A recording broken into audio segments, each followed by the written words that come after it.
Healthcare reform, something we all need, but most of us have no idea what it's all about. Stay with us as we talk about it on this segment of Kentucky Health.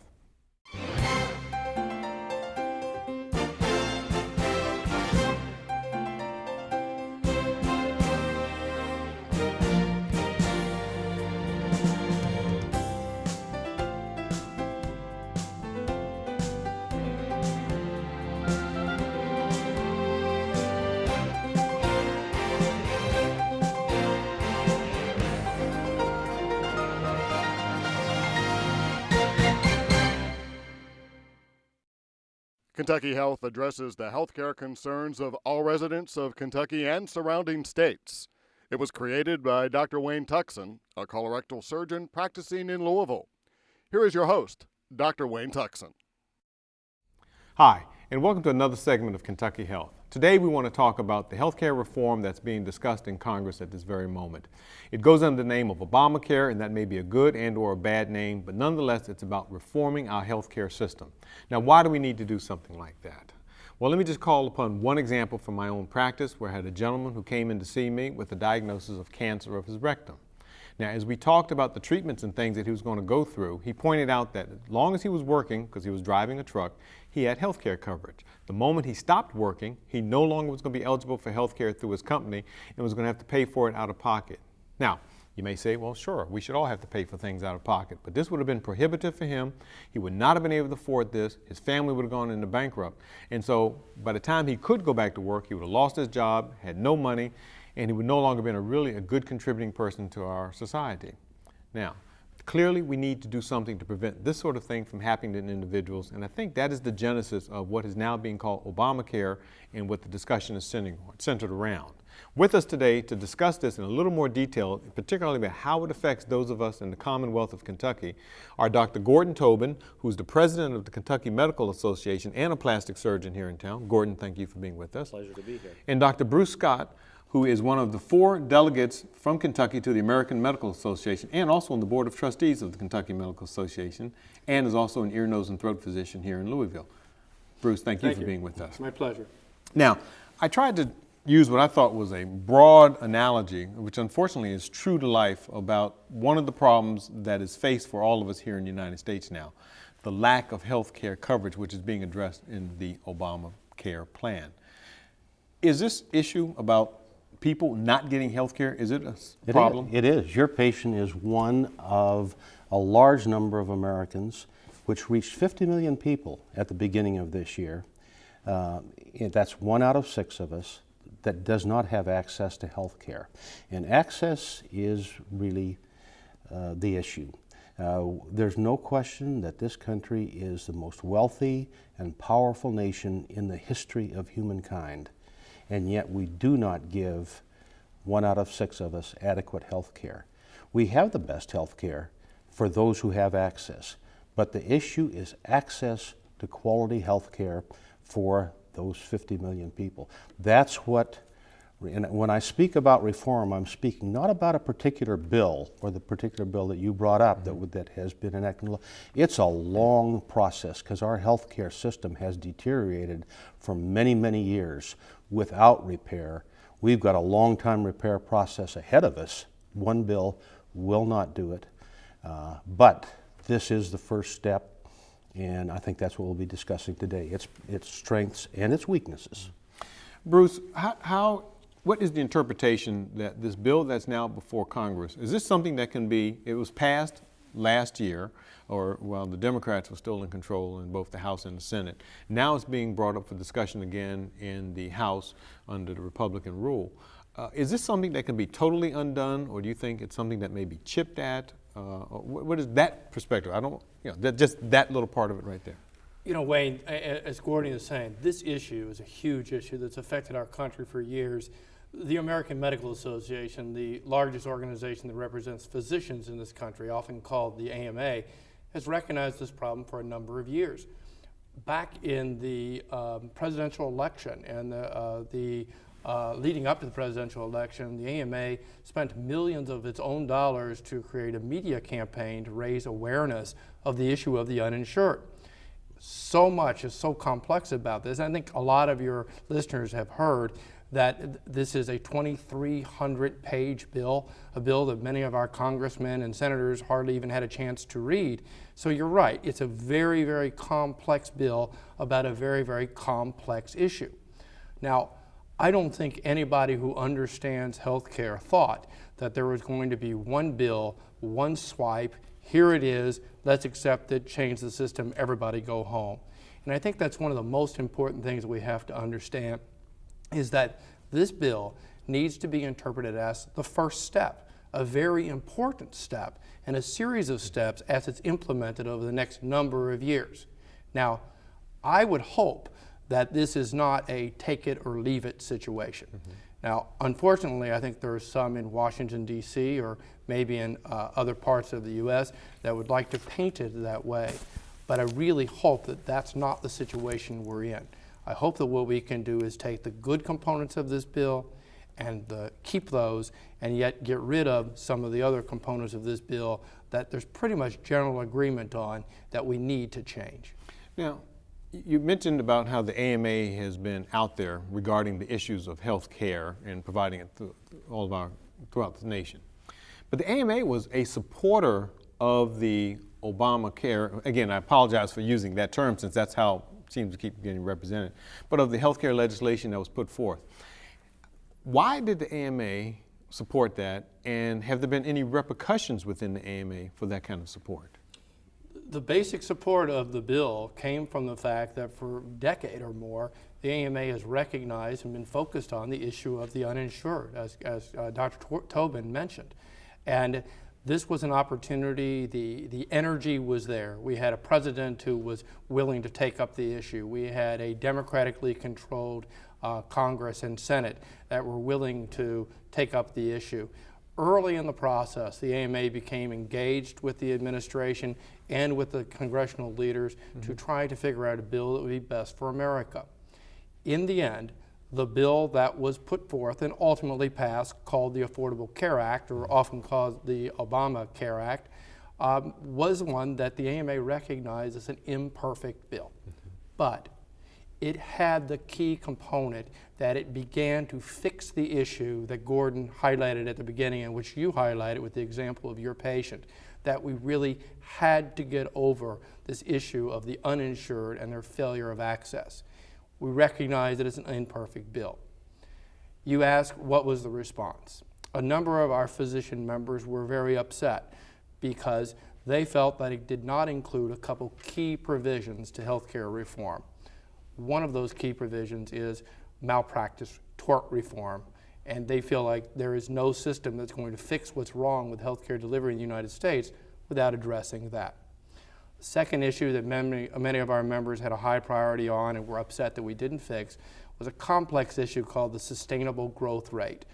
Basically, Wayne, this is the system by which the payment for physicians is determined each year under the Medicare plan. Many years ago, a long-gone administration put in a plan that was a formula that was to theoretically create an inflation update every year for physicians' payment. The reality is that that formula has created an impact of a negative number every year. And for example, in January of this year, physicians were to face a 25% pay cut off of what they had been paid in the past for Medicare. And Congress has not been willing to fix that problem. They've had some temporary fixes. Our members wanted a health care bill that would fix permanently that issue. So because of the lack of inclusion of those components, many of our members were very upset. Gordon, as president of the KMA, what has been the response of the Kentucky physicians to this legislation? Much the same as across the nation. There's a broad recognition of the plight of the uninsured. In Kentucky, that is principally in our rural areas, rural regions, and we have a great number of what's called health professional shortage areas. Very characteristic of Kentucky. It's rural here. In other states, it can be inner city areas, but this is where most of these people are uninsured, and there's broad sympathy among all physicians for their situation. There's broad understanding among all physicians here and across the country of insurance abuses that have crept in to the system. The denials of coverage for pre-existing conditions, the rescission of policies that people have paid in for years, the lifetime caps. However, and those are part of the bill, and they're welcomed broadly. However, the two things that Dr. Scott mentioned were not, and many Kentucky physicians are angry that those did not get addressed. Many of them are concerned. There's always a certain amount of bureaucracy that comes with any legislative initiative, and there will be bureaucratic overreach with any big bill. That has to be refined out, and that's been true of many things in the past. But that, arriving with this bill, did anger many physicians across the state. What do you see would be the impact in Kentucky if, as written now, the Obamacare plan went through as intact? How would that impact us here? A great number of currently uninsured Kentuckians will have guaranteed health insurance and guaranteed access. That's very positive. The insurance reforms, the unfair practices that insurance companies devised over the years will go away. That's very positive, and that will affect everybody. There is a concern in that in expanding coverage, the government put a lot of the payment back on the shoulders of the states in their Medicaid programs. And Kentucky, like many other states, has a budget shortfall.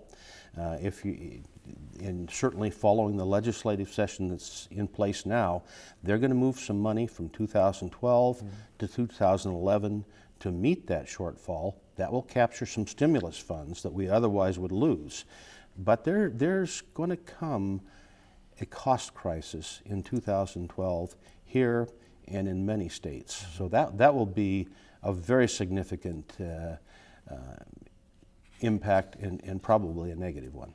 You know, I accept that, and I think with the tenor of bipartisan, at least discussion, as we saw in the State of the Union address, where dogs and cats were sitting together or donkeys and elephants were sitting together. So reasonable people can agree to disagree on various tenets within the various plans. I believe, though, that the Kentucky Medical Association and even the Louisville Medical Association, the Greater Louisville Medical Association, has tenets that they feel are important in terms of maintaining the health of their population. How do these things jive with what's being said in the current legislation and some of the discussions that's going on? Well, the principles were established at every level. The AMA had a very good set of principles that largely corresponds, not identical, but largely corresponds to the KMA principles and the principles of larger medical societies, such as Greater Louisville, which set forth a set of principles. Many of those were included in the legislation. Two of the big things that were virtually wanted universally did not get in. Dr. Scott mentioned those exactly. So that's how it jibes with the current legislation. One of the things that I think that happened was the AMA was put in a position of having to either support the plan as it was presented after months and months of negotiation. The leadership told us that they felt like they had gotten the bill as good as they could get the bill at this first delivery. And I think strategically they decided that it was better to go forward with an imperfect bill and then try to change that bill, which will be implemented over the next 6 years, not something that was going to be a single swipe and done, and work with the administration, work with the regulations, work with the many pages of the bill to try to get the other components of reform that we want. There's relatively widespread support for a number of the components of the bill. Gordon mentioned a few of those. Another example is we have a real shortage of physicians in Kentucky. I think 82 of our counties are currently an underserved area, meaning that they don't have enough physicians or even in some cases a single physician. one of the components of the bill that has already been implemented is loans for students who agree to serve their residency, after the residency, to go to practice in one of these rural areas. That's a component of the bill that will help Kentucky. That's something you don't hear our citizens and our politicians talking about. So there are a number of other key provisions that will help Kentuckians, that will help Louisvillians, that will help people here on the ground.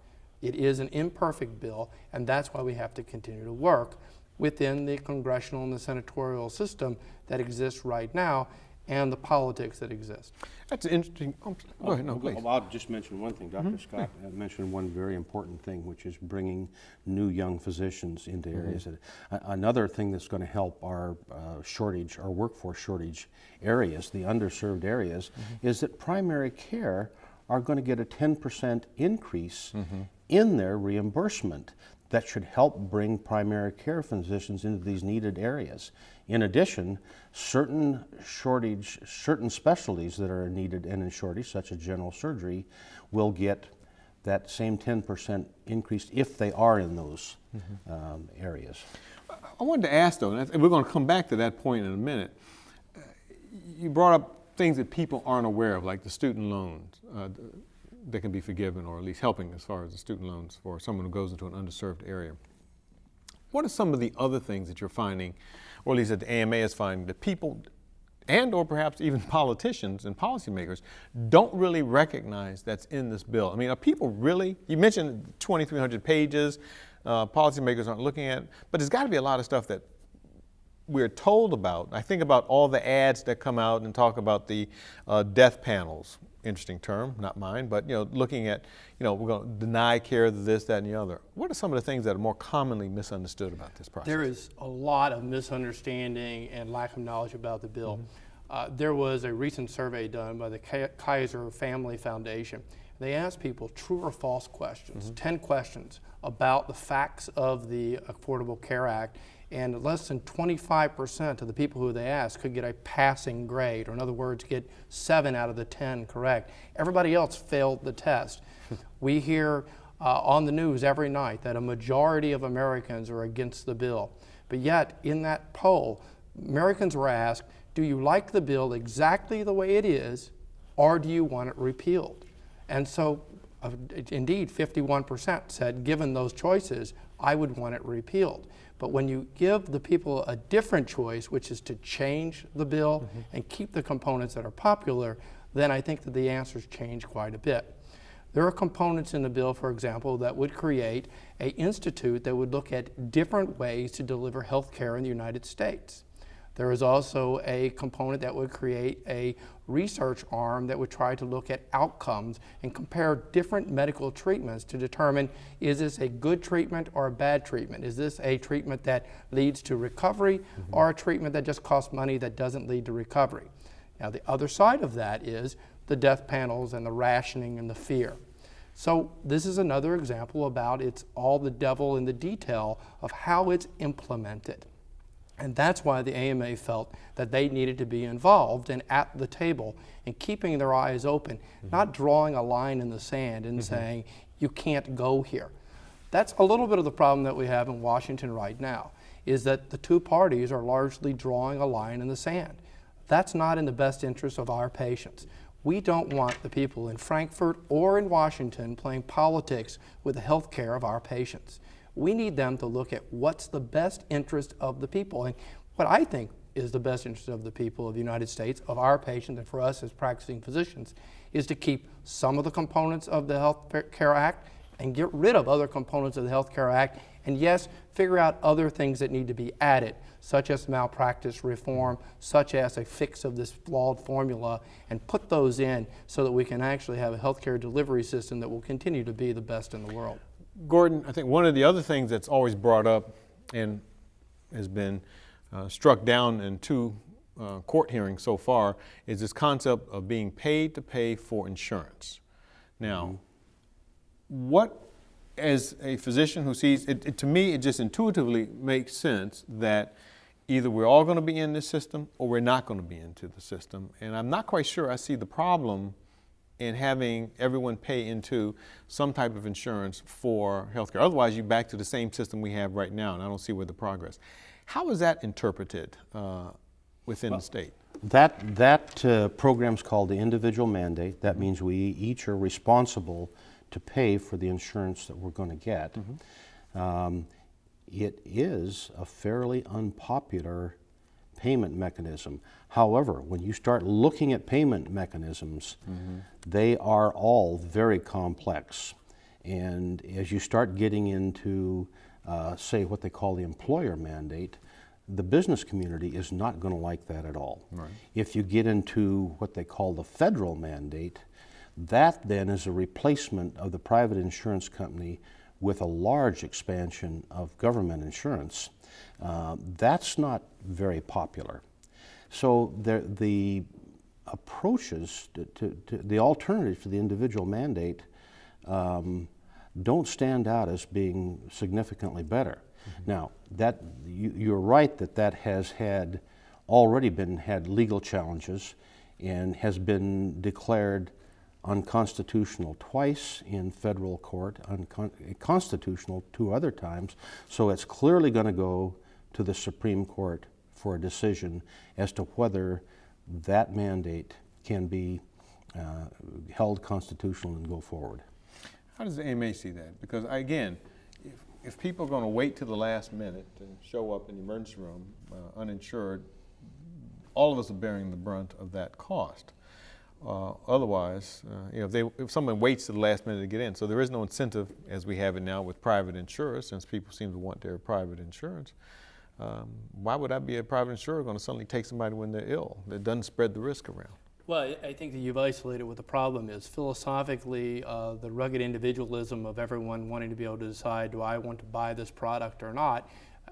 I mean, I understand that. I kind of espouse that myself. But the challenge is the healthcare insurance reforms. This is the linchpin.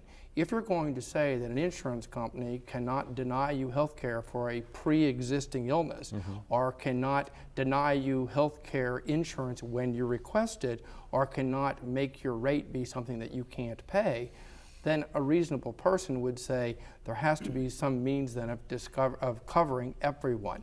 A friend of mine jokingly said that if we don't put that in, that what you do is on your way to the emergency room, you call your insurance company and say, I need insurance now. And then after they've set your broken arm, on the way out of the emergency room, you call back and say, okay, you can cancel it. Bill me for the 5 hours I had health insurance. Well, that's a ridiculous example, and that won't work. The example that you started the show with tonight of this individual who was having coverage, then losing coverage, is a great example of the problem that has to be fixed. One of the things that the bill does fix is that for many of the uninsured, they were young, healthy people who were no longer 18, so they were off their parents' policy, but they really hadn't established themselves within the job market, and for many of them, they were healthy, young people. They made a financial decision not to have health insurance. Other young people who wanted health insurance had a significant medical problem, so they were uninsurable. Now, the bill fixes both of those situations. Yes, there is a cost to those individuals who otherwise would say, I don't want to be in the system. But we also have to recognize that there is money for individuals who make less than 400% of the poverty level to help them offset the price of that health insurance. Is it a perfect system? No. And the challenge of the system is trying to figure out how you're going to pay for it. Gordon, how to get information on what's going on regarding the legislation? Is there a website or that you go through for the KMA? The KMA website does have ongoing information. The AMA website does, as does state and national government websites. So their information is readily available. What would be the website to go to for the AMA? The most direct route is ama-assn.org. That is the AMA's website, and then on there you can be directed to information, current information about health system reform. I do hope that you'll seek out more information regarding what's going on with this legislation. And I'd like to thank you for being with us today on this segment. Gordon, Bruce, thank you for trying to clarify that for us, a very confusing matter. Thank you again, and See you next time. Thank you for having us.